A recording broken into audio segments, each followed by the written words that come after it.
ऐसे news channel में आप सभी का स्वागत है।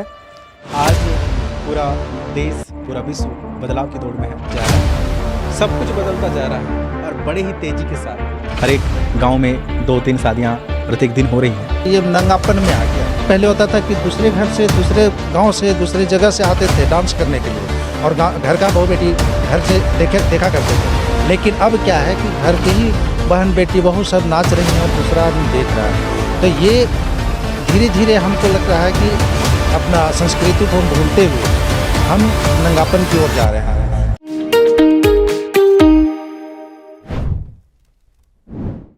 नमस्कार दर्शकों, ऐसे न्यूज़ चैनल में आप सभी का स्वागत है। आज पूरा देश, पूरा विश्व बदलाव की दौड़ में है।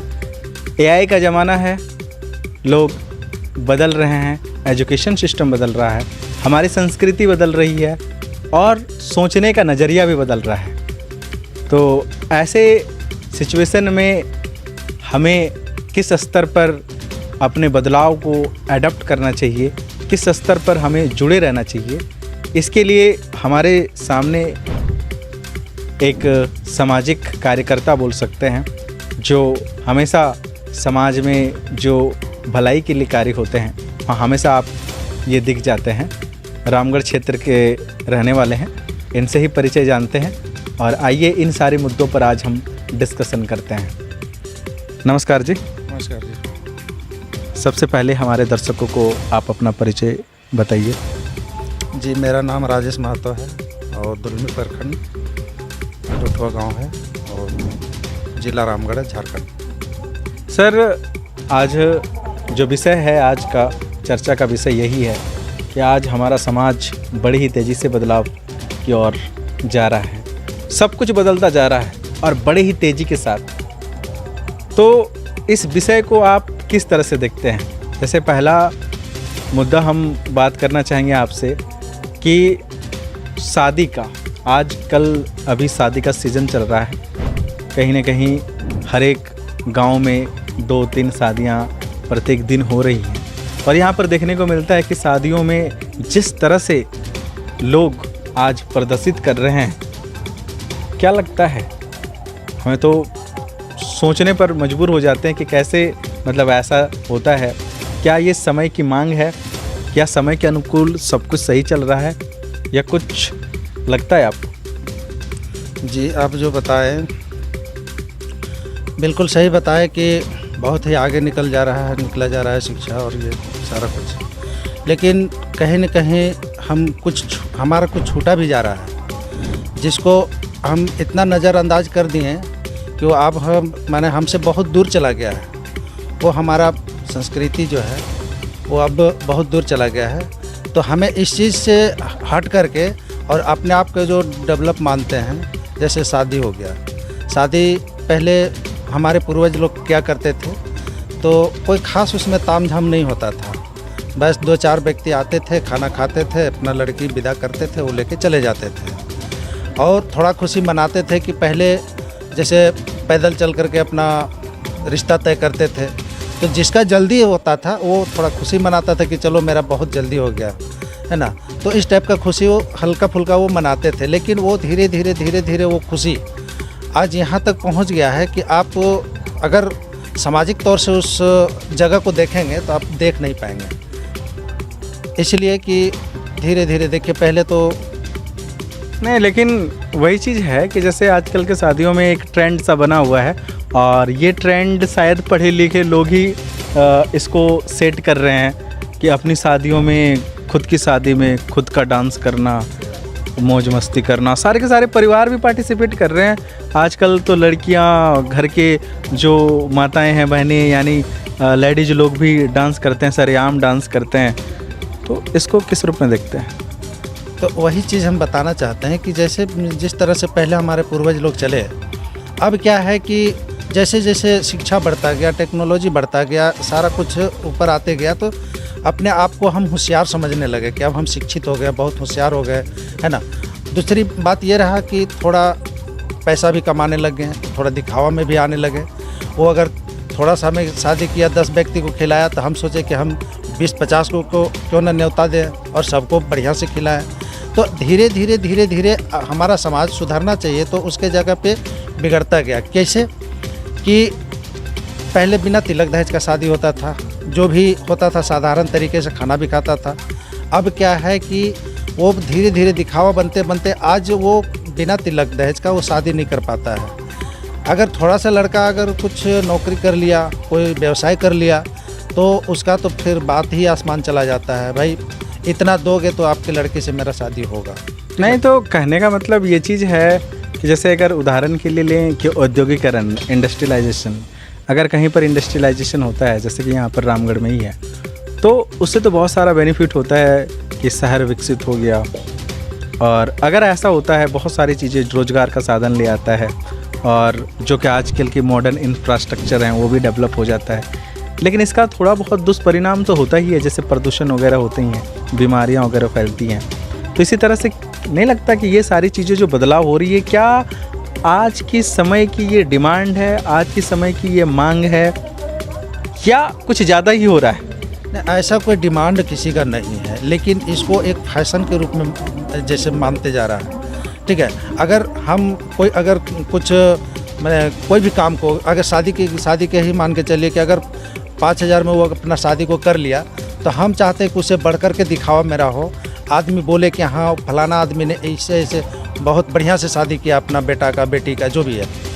तो इस तरह से अब हमारा देखने के बाद में अगला भी सोचता है कि अगर वो 10,000 रुपया खर्चा किया तो हम 20,000 खर्चा करें, 30,000 खर्चा करें। तो इसी तरह से बढ़ते बढ़ते बढ़ते बढ़ते और ये बात रहा कि जैसे आप बोलते हैं कि डांस वगैरह जो करता है आदमी, खुशी मनाता है, तो वो अब नहीं रह गया। खुशी का समय अलग होता है, लेकिन अब क्या है, दिखावे के साथ साथ धीरे धीरे धीरे धीरे ये नंगापन में आ गया। क्यों कि पहले खुशी के मारे में खुशी होता था तो लड़का ही उसमें 2-4 को डांस करता था, जो कि मैंने किसी भी रूप में अपना डांस करके और आदमी को रिझाता था। अब क्या है, वही चीज़ क्या है कि लड़कियां डांस करने लगीं, माता बहनें डांस करने लगें। ठीक है, अब वहाँ तक ही सीमित नहीं रहा। जैसे पहले होता था कि दूसरे घर से, दूसरे गांव से, दूसरे जगह से आते थे डांस करने के लिए, और घर का बहू बेटी घर से देखा करते थे। लेकिन अब क्या है कि घर के ही बहन बेटी बहू सब नाच रही हैं और दूसरा आदमी देख रहा है। तो ये धीरे धीरे हमको लग रहा है कि अपना संस्कृति को हम भूलते हुए हम नंगापन की ओर जा रहे हैं। इसमें थोड़ा सा अगर संस्कार होता या बचा होता तो धीरे धीरे वो वापस आता, लेकिन वो आगे ही जा रहा है। तो इसमें आध्यात्मिक ज्ञान इसमें होना बहुत ज़रूरी है, यही उसका बचाव कर सकता है। सर, बात यहाँ पर यही चीज़ थी कि पहले के लोग ऐसे थे कि वो पढ़े लिखे नहीं थे। पहले हमारे समाज में एजुकेशन का अभाव था, लोगों की जानकारी की कमी थी, लेकिन फिर भी लोग बड़ी सभ्य तरीके से जीते थे। लेकिन आज तो प्रत्येक घर में लोग एजुकेटेड हैं, आज सोचने समझने की शक्ति है, सभी अच्छे डिग्रियां हासिल कर रहे हैं। उसके बावजूद भी ये सारी चीज़ें क्यों देखने को मिल रही हैं? देखिए, डिग्रियां हासिल करने से नहीं होगा। अभी मान के चलिए कोई शिक्षा प्राप्त कर रहा है, वो सोचता है कि हम ये पद प्राप्त करेंगे तो 10,000 की जगह हमको 20,000 मिलेगा, 10,000 तो मेरा वेतन रहेगा, 10,000 अलग से कमाई होगा। तो ये अच्छा सोच नहीं है। सोच वही है, अगर मान के चलिए कि कोई भी जॉब 10,000 का है तो 10,000 तक में ही अपना परिवार को चलाए, तो सारा उसमें अपना जो है कि सब कुछ बना रहेगा। अब ये लोभ लालच के चक्कर में सारा कुछ खो देते हैं आदमी, अपना अनबैलेंस हो जाते हैं। तो ऐसे भी और भी एक समस्या है, जैसे आजकल नशा। पहले तो लोग क्या करते थे कि एक मर्यादा होती थी, अगर बेटा नशा करता हो तो बाप से छुप कर करता था, अगर बाप नशा करता हो तो बेटे से छुप कर करता था। लेकिन आज सरेआम करने लग गए हैं, एक ही साथ होती हैं सारे, कितने भी सारे कानून बने और फिर उजड़े। जैसे कुछ वर्षों पहले बिहार में ही कानून बना था नशा मुक्ति का, लेकिन फिर खुलेआम चल रहा है। अब तो फिर वहाँ पर झारखंड में भी, हमारे यहाँ रामगढ़ में, चाहे अलग अलग जगह पर देखें तो रिकॉर्ड बन जाता है। होली का समय आता है या त्यौहार का समय आता है तो रिकॉर्ड शराब की बिक्री होती है। तो पर हम पढ़े लिखे लोग एक तरह से अपने आप को विकसित समझने लगते हैं, अपने आप को इंटेलिजेंट समझने लगते हैं सारा कुछ। फिर ये कहाँ पर ये चूक हो रही है? देखिए, सारा ये अगर इसको देखा जाए तो हम आध्यात्मिक को छोड़ करके भौतिकता की ओर जितने जा रहे हैं, हम अपने आप को तो डेवलप मान रहे हैं, लेकिन कहीं न कहीं हम अंदर से खोखला भी होते जा रहे हैं। अब जैसे आप बोले शराब, अच्छे लोग शराब पीने लगे हैं, ठीक है, तो अच्छे लोग शराब पीने लगे हैं, क्यों पीने लगे हैं उनको खुद पता नहीं है कि हम क्यों पी रहे हैं। बस ये कहते हैं कि हम इंजॉय कर रहे हैं, हमारे पास है तभी हम इंजॉय कर रहे हैं, आपके पास है आप ही कीजिए। तो वो किसी से रुकते नहीं हैं। हाँ, इसका रोकने का एक ही उपाय है कि उसको आध्यात्मिक ज्ञान हो जाए, तो उनको पता चलेगा कि शराब पीने से अगले जन्म में हमारा क्या दुर्गति होगा, या हमारे वंशज जो आने वाले जनरेशन है उसमें क्या उसका प्रभाव पड़ेगा। तो ये आध्यात्मिक ज्ञान उनके पास नहीं रहा, जिस कारण से वो अपने आप को, अब बैलेंस भी उनका खो गया है। अब अगर वो अपने बेटा या अपने पिता है तो ये नहीं देख पाता है कि हमारे पिताजी हमारे सामने हम नशा नहीं करेंगे, लेकिन वो रोक नहीं पाते हैं, अपने आप को रोक नहीं पाते हैं। क्यों? अगर वो करते हुए पिताजी भी देख लिया अपना बेटा को कि मेरा बेटा नशा कर रहा है, तो बाप तो पहले से नशा कर रहा है, तो उसको कैसे रोक पाएगा वो। तो कहीं न कहीं हमारा एक गलती के कारण हमारे आगे आने वाला जनरेशन सारे गलती करते जा रहे हैं, और उसी का नतीजा आज है कि बाप भी और बेटा भी जो भी है सब बैठ के एक साथ नशा करने लगे हैं। ठीक है सर, देखिए क्या है कि आज समाज में शादी पर चर्चा हुई, नशा पर चर्चा हुआ, कहीं ना कहीं भ्रष्टाचार के भी मामले जो आते हैं उसमें ज़्यादातर पढ़े लिखे हुए लोगों का चेहरा सामने आता है, पढ़े लिखे ही लोग आते हैं। और जब बात आती है कि किसी भी चीज़ के समाधान की, तो हमेशा चर्चा होती है एजुकेशन कि भाई अगर किसी को प्रॉपर एजुकेशन मिल गया तो फिर सारी समस्याओं का समाधान है। लेकिन ये तो समय परिवर्तित हो गया, एआई टेक्नोलॉजी आ गई, साइंस का ज़माना आ गया, घर में लोग पढ़े लिखे हो गए, लेकिन फिर भी नए समस्याओं का जन्म होते चला जा रहा है। तो इसके लिए जैसे आपने बात की कि आध्यात्मिकता की कमी है, संस्कार की कमी है, लेकिन आजकल अध्यात्म जैसे शब्दों को लोग आउटडेटेड मानने लगे, लोग पारंपरिक मानने लगे। जो भी चीज़ लोग आध्यात्मिकता में जुड़ते हैं तो उन लोगों को लोग है की दृष्टि से देखते हैं कि अंधविश्वास ही मानते हैं, उन लोगों के अंधविश्वासी मानते हैं कि आज के ज़माने में भी लोग कैसी बातें करते हैं। इस विषय में क्या सोचें? जैसे आप बोले कि अगर इसको है दृष्टि से देखते हैं आध्यात्मिक को, अगर कोई आदमी आध्यात्मिक से जुड़ा हुआ है और उनको वो उस तरह से देखते हैं, क्यों देखते हैं कि वो थोड़ा सा पढ़े लिखे हैं, एजुकेटेड हैं, तो वो समझते हैं कि वो अगला आदमी बुड़बक है। लेकिन जो बुड़बक दिख रहा है उनके पास जो संस्कार है वो उनके पास नहीं है।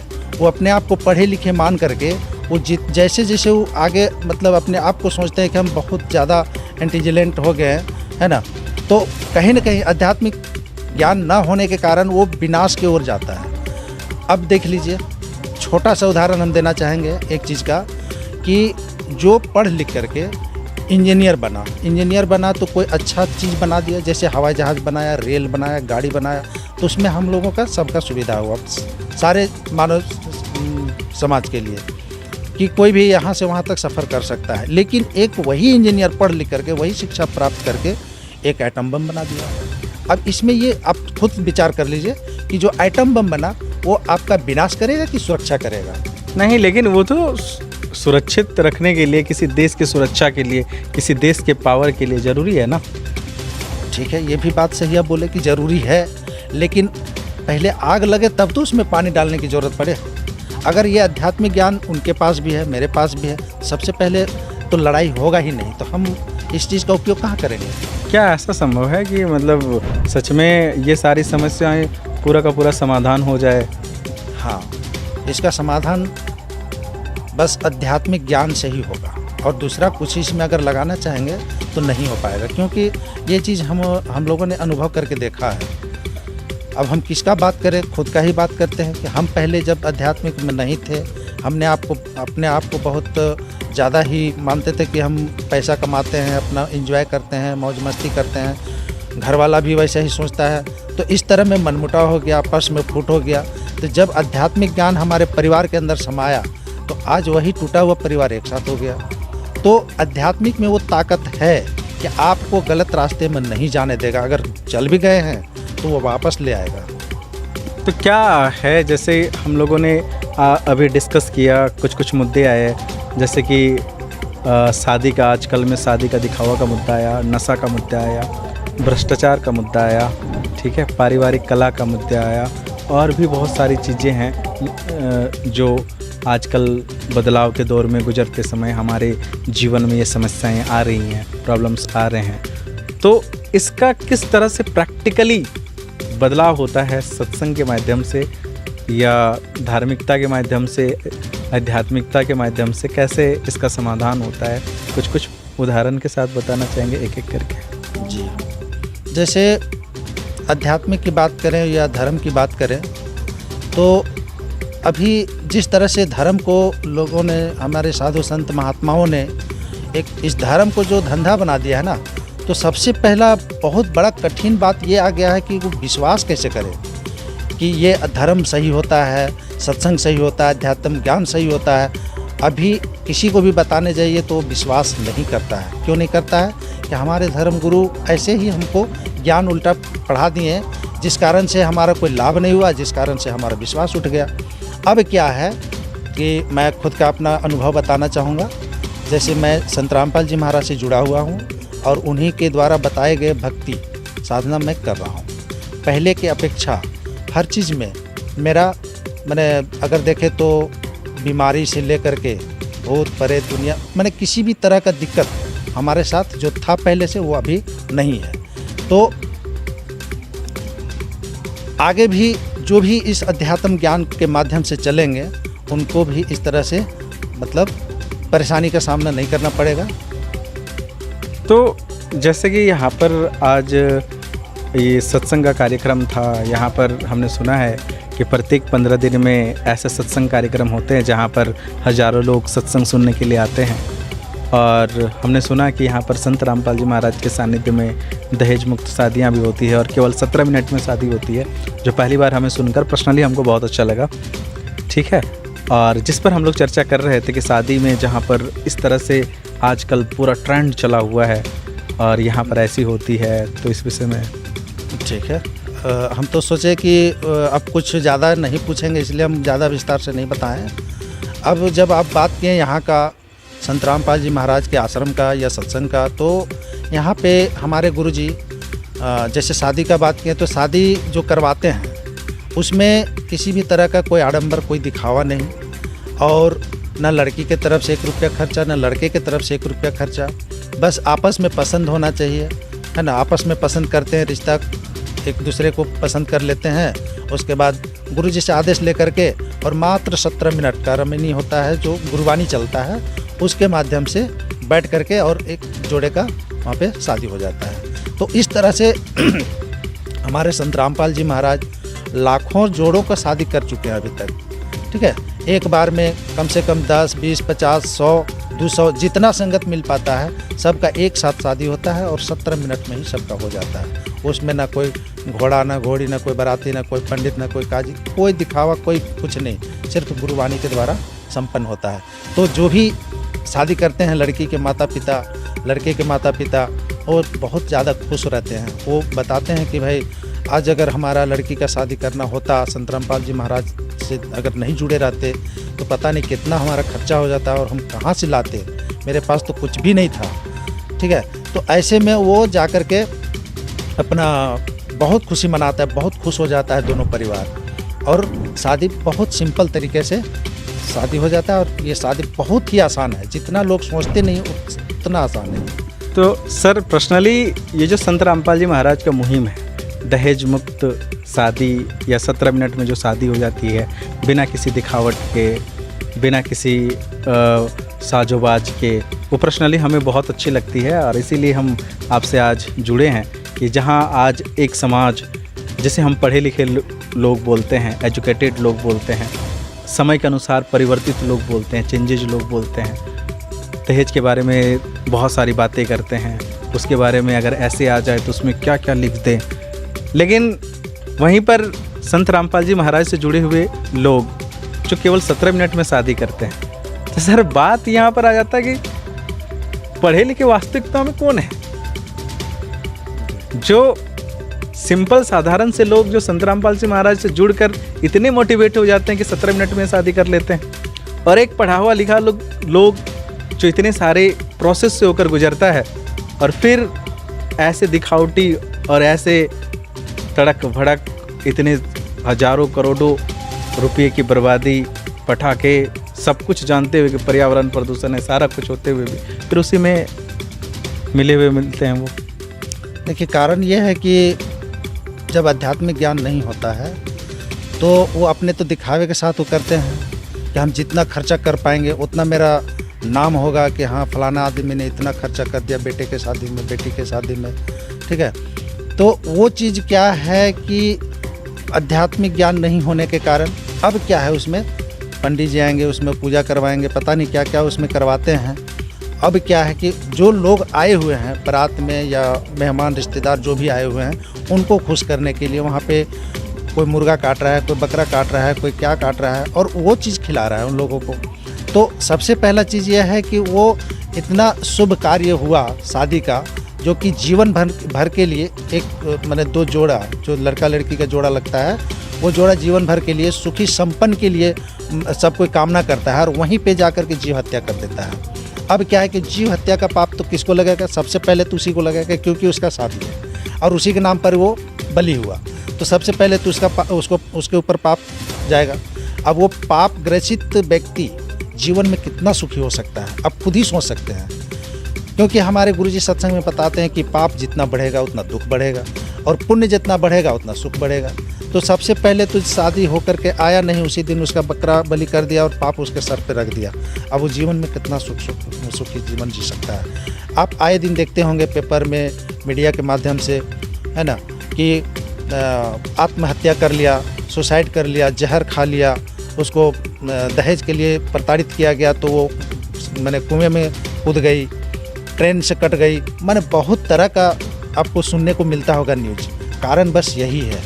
तो ये चीज़ सारा दहेज या जो भी बोलें, इसका शादी में जो दिया जाता है वो सारा कुछ संत रामपाल जी महाराज ख़त्म कर दिए और सिंपल शादी कर दिए ताकि किसी को कोई दिक्कत नहीं हो। बहुत अच्छा लगता है शादी। दूसरा यही पॉइंट है, बड़ा ही अच्छा सेंटेंस लिखा हुआ था इस यहाँ पर संत रामपाल जी महाराज का सत्संग हो रहा था उसके बाहर में, कि नशा, यहाँ पर नशा सामग्री लेकर अंदर आना वर्जित है। और बहुत सारे संत रामपाल जी महाराज के शिष्यों के इंटरव्यू हैं, वो लोग वादे करते हैं, दावा करते हैं कि कोई भी संत रामपाल जी महाराज का शिष्य किसी भी तरह का कोई नशा नहीं करता। करोड़ों में से कोई भी ऐसा नहीं मिलेगा शिष्य जो किसी तरह की नशा करता है। तो ये सर एक पढ़ा हुआ लिखा हुआ सिंपल सा, अगर कोई इंजीनियर बन जाता है तो सिगरेट लेकर एक आधुनिक समय में अपने आप को बोलता है कि नहीं, एक ट्रेंड है, अपने आप को एक क्या बोल सकते हैं उसमें से स्टैंडर्ड शो करता है। और वहीं पर हजारों शिष्य, लाखों शिष्य, करोड़ों शिष्य संत रामपाल जी महाराज के किसी भी तरह का नशा नहीं करने का दावा करते हैं। क्या है इस पर? ये तो बात सही है कि आप अगर आए थे तो आप देखे होंगे यहाँ मैंने सैकड़ों का संख्या में था और कोई भी ऐसा व्यक्ति आपको नहीं मिला होगा जो खैनी रगड़ता नज़र आता होगा, गुटखा खाता नज़र आता होगा या किसी तरह का कोई नशा किया होगा, आपको बिल्कुल नहीं देख पाएंगे। न करता है, जब करेंगे तभी तो आप देख पाएंगे। तो संत रामपाल जी महाराज हमें इतना ज्ञान दे दिए हैं कि वो चीज़ हमें बहुत ही गलत लगता है और है भी गलत। उससे हमें परिचित करवा दिए कि अगर ये चीज़ खाएगा तो तुमको ये हो जाएगा, ये चीज़ खाएगा तो ये हो जाएगा। हमें सारा ज्ञान हो गया। अब क्या है कि जो इंजीनियर बनता है, जैसे आप बताएं कि वो मतलब क्या बोलते हैं कि महंगा से महंगा सिगरेट पीता है, ट्रेंड अपने आप को समझता है, ठीक है, तो उसके पास वो ज्ञान नहीं है, सिर्फ पैसा है और वो दिखाना चाहता है कि हम एक इंजीनियर हैं, हमारे पास पैसा है ना। मतलब एक नहीं होता है कि स्टेटस बनाना चाहता है, दिखाना चाहता है कि हम बहुत स्टैंडर्ड आदमी हैं, हम बहुत पैसा वाला आदमी हैं। तो वो पैसा वाला आदमी नहीं है, वो सबसे अगर देखें तो सबसे गरीब आदमी है। कैसे कि अगर वो सिगरेट के पीने से, सिगरेट का नशा जो होता है बहुत तरह की बीमारी को लेके आता है। अगर मान के चलिए कैंसर हो जाए तो कैंसर का इलाज करते करते आदमी दम तोड़ देता है, सारा पैसा ख़त्म कर देता है, लेकिन बच नहीं पाता है। तो जो अपना जान का सुरक्षा नहीं कर पाया तो कहाँ से अमीर हुआ? अमीर तो वो हुआ जो अपने जान का, कम से कम अपने जान की सुरक्षा कर लेता है। आज संत रामपाल जी महाराज के अनुयायी ऐसे हैं जो कोई नशा को नहीं करते हैं, तो उसको कोई बीमारी से डर भी नहीं है, क्योंकि उनको पता है कि हम जब करेंगे नहीं तो हमारे पास बीमारी आएगा कहाँ से।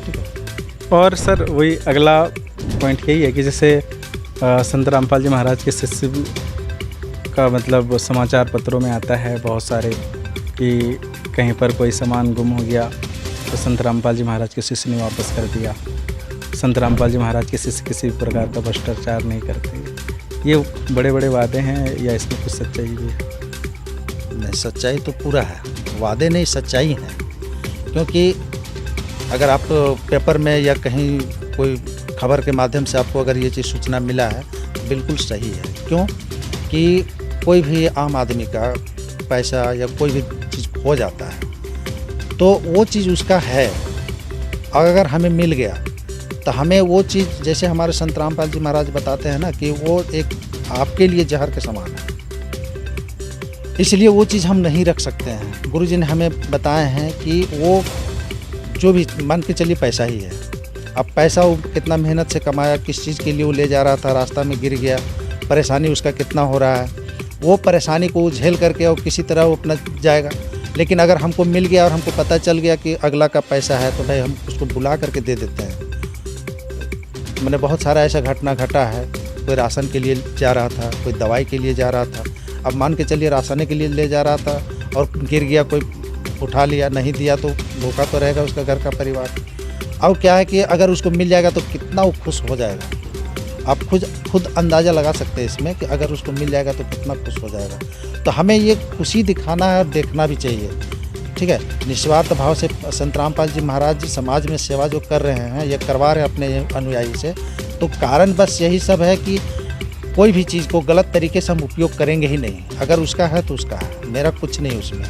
मिल गया आज नहीं तो 10 दिन बाद अगर वो मिलेगा तब भी हम उसको देंगे। ऐसा नहीं कि वो भूल गया होगा तो हम नहीं देंगे, नहीं, अगर वो आ गया तो 10 दिन बाद भी हम उसको वापस करेंगे, और ऐसा करते भी हैं। कोई 1 रुपया किसी का खा नहीं सकता है, क्योंकि संत रामपाल जी महाराज बताते हैं ना कि बिना मतलब का अगर किसी का 1 रुपया खाते हो तो तुम्हारे ऊपर कर्जा हो जाएगा। अब वो कर्जा जब हो जाएगा तो तुम कैसे उसका वसूल करोगे? तुम कहाँ का है वो आदमी, तो कैसे तुम जा कर के उसको वसूल करोगे?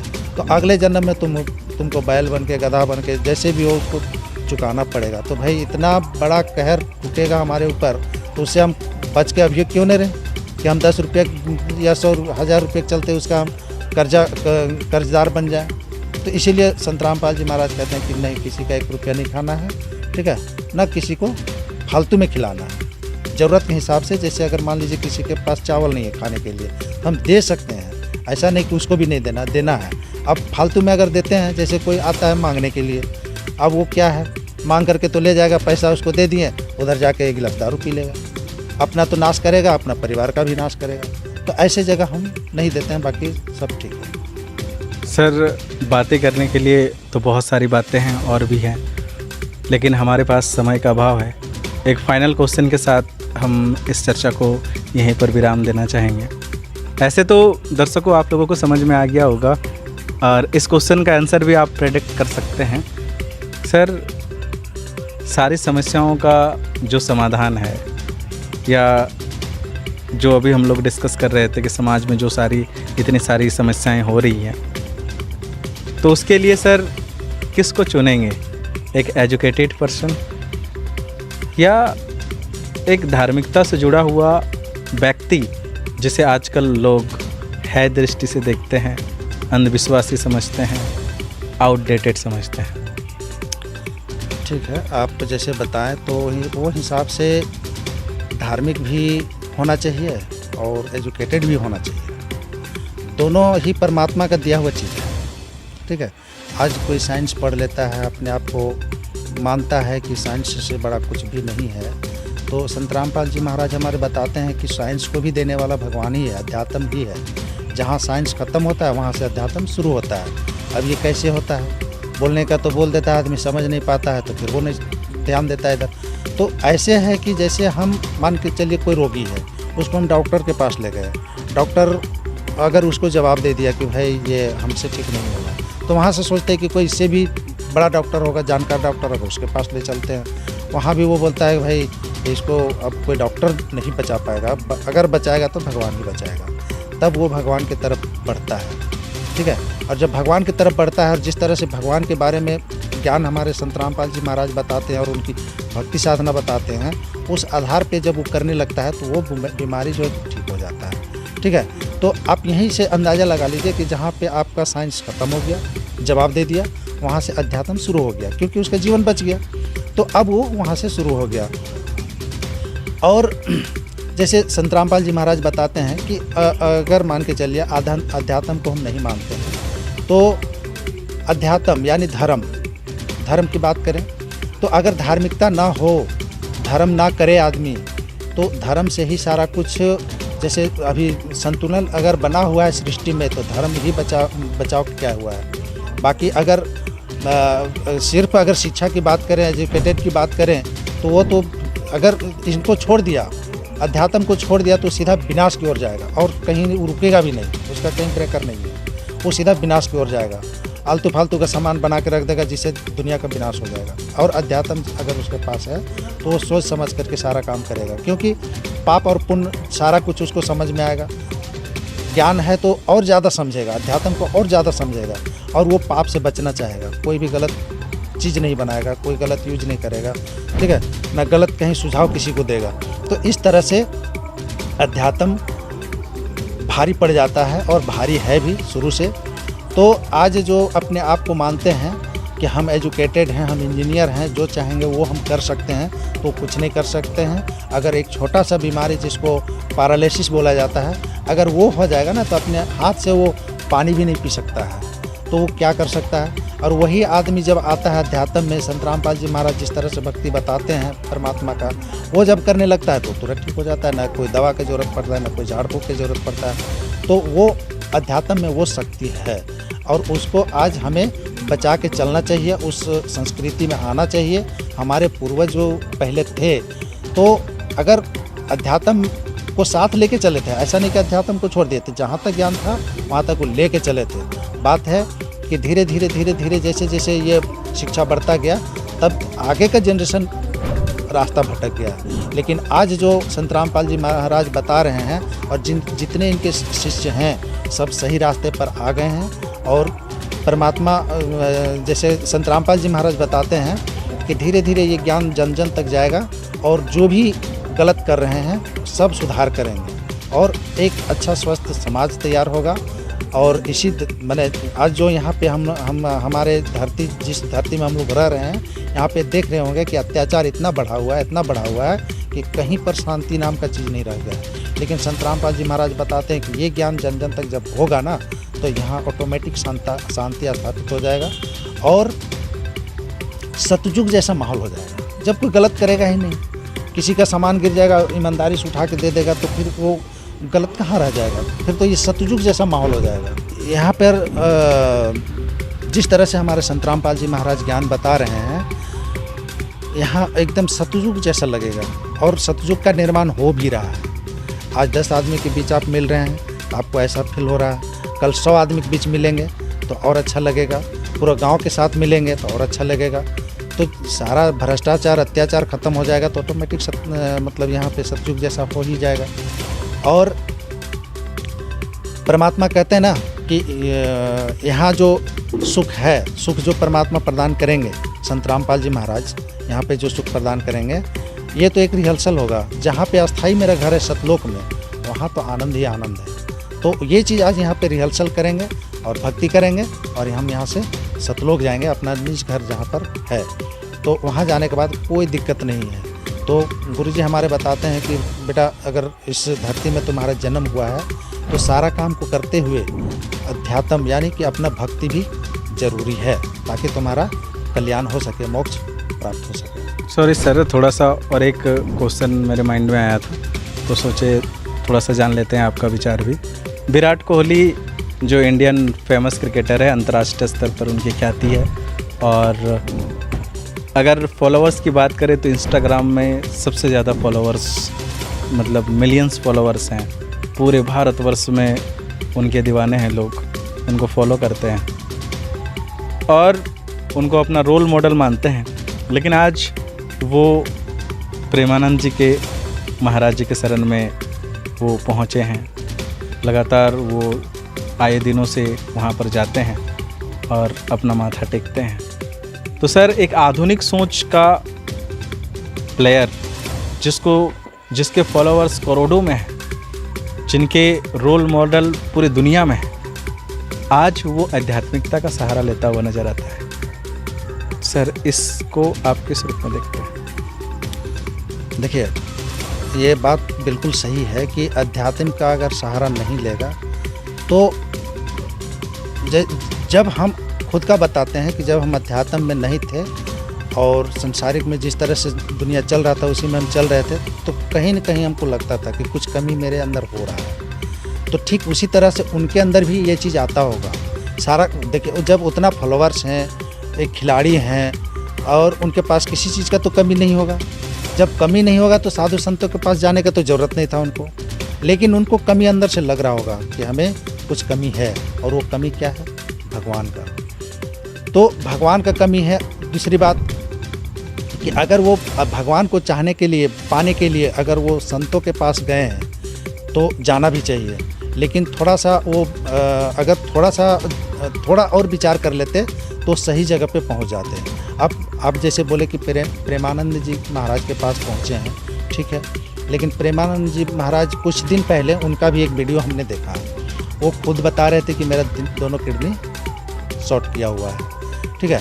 अगर कोई महाराज, कोई ऐसा है देवी देवता या कोई शक्ति जो हमारा किडनी को ठीक कर देगा, ठीक है, तो इसमें संत रामपाल जी महाराज 100% गारंटी के साथ हम ये कह सकते हैं, क्योंकि हमने इस चीज़ को देखा है, ठीक है। हमारे खुद का घर में मेरा मौसी के लड़का का किडनी का फेल हो गया था, तो वो सारे डॉक्टर जवाब दे दिए थे कि अब इसको कोई बचा नहीं सकता है, वो मतलब बहुत इसका हालत बिगड़ चुका है, इसका किडनी में थोड़ा भी अब दम नहीं रह गया है, इसलिए अब ये कभी भी लुढ़क सकता है, जा सकता है। तो वैसे इंसान को जब परमात्मा बचा लिए तो प्रेमानंद जी महाराज के जो किडनी फेल हुए हैं वो तो बहुत ईजी ख़त्म हो जाएगा और मतलब ठीक कर देंगे, ठीक है।